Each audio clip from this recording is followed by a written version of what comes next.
Lecture 28 covers sections 8.6 and 8.7. At the end of today's lecture, you should be able to solve for the response of RL and RC circuits with step function inputs. For us to begin, let's consider a voltage output of our system taking the form V of t is equal to 0 for all t less than or equal to t naught, and V of t is equal to 1 for all t greater than t naught. That is, we have 0 voltage output into our system until we hit some time t naught.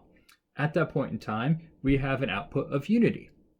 We can call V of t the unit step forcing function. That is, our output is going to be 0 for all t less than or equal to t naught, and then it will be equal to V sub naught, i.e. our output for all time greater than t naught. You can think of this as a simple switch.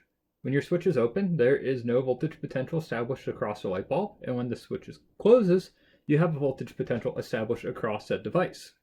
To construct the formulation of the behavior of an RL circuit, let's consider the following scenario, where we have a voltage source powering a resistor and inductor in series. Now, for us to determine the behavior of our inductor, we want to apply KVL around our loop. Our voltage created by the source is equal to the voltage drop across our resistor, IR, plus that voltage drop across our inductor, L times di dt. If we separate our terms, di dt is equal to minus IR plus V per L. Now we can group our respective terms. di per I minus V per R is equal to minus R per L dt. Now we can integrate and solve for I of t. Side we have I of t minus V per R per I sub naught minus V per R, and this is equal to e to minus t per tau, where tau is our time constant. Therefore, our current running through the system as a function of time is equal to V per R, our voltage generated by the battery per the resistance of our resistor, plus the quantity I naught minus V per R, e to minus t per tau. Now, if you recall from Ohm's law, V is equal to IR, or I is equal to V per R. This would just be our current source, I sub SC, plus I naught minus I sub SC, e to minus t per tau, the same formulation we've constructed previously. Now let's consider how this works by looking at example 1.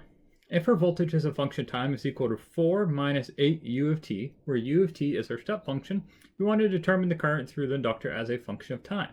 Right now we have a voltage source that's connected to a 20 ohm resistor and a 10 Henry inductor. For us to determine the behavior of our system, we are going to analyze our current as a function of time.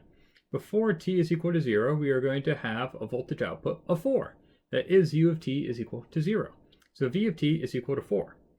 Immediately after t is equal to 0 seconds, u of t turns to unity, and our voltage output is minus 4 volts. So we have two different voltage levels occurring. First is 4 volts from all time of negative infinity up until t is equal to 0, and after t is equal to 0, we're going to have minus 4 volts.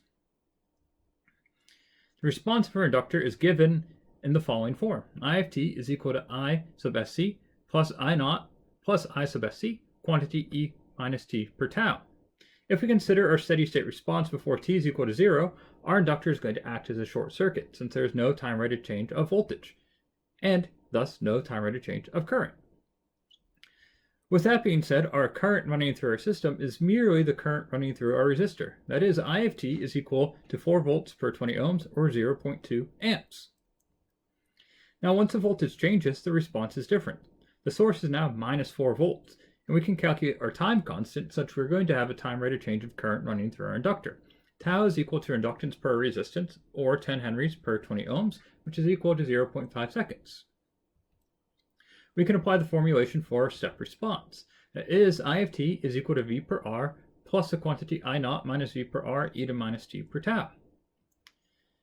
If we substitute in our known values, our voltage source as soon as we pass time t is equal to 0 is minus 4 volts, and our resistance is 20 ohms, plus the quantity I naught, which is our initial current, 0.2 amps, minus the quantity minus 4 volts per 20 ohms, all this e to the minus t per tau.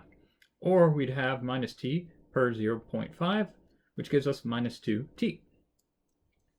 Thus, our current as a function of time is equal to minus 0.2 plus 4e to minus 2t. Now when t is equal to 0, E of 0 becomes unity, and our current is minus 0.2 plus 0.4, or 0.2 amps, our initial current running through our system. When time increases past 0, we're going to have an exponential decay within our system.